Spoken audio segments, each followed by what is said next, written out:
সবাই ভাবে চুপ করে থাকা মানুষগুলো বলার মতো কিচ্ছু নেই, কিন্তু সত্যিটা ঠিক উল্টো। সবচেয়ে বেশি যুদ্ধ করে সেই মানুষটাই যে নিজের কষ্ট কাউকে বোঝায় না, যে হাসি মুখে সবার পাশে থাকে, অথচ রাতের অন্ধকারে নিজের ভাঙা মনকে একলাই সামলায়। নীরব মানুষগুলো দুর্বল নয়, তারা শুধু জানে সবাই অনুভূতি বোঝে না। তাই তারা অভিযোগ না করে, উত্তর না দিয়ে নিজের যন্ত্রণা নিজের ভিতরেই লুকিয়ে রাখে।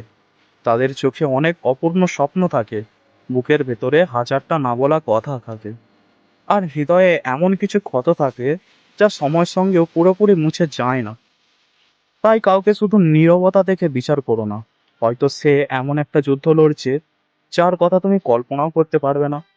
মনে রেখো, সবচেয়ে গভীর সমুদ্র যেমন বাইরে থেকে শান্ত দেখায়, তেমনি সবচেয়ে গভীর গল্পগুলো লুকিয়ে থাকে নীরব মানুষের ভেতরে।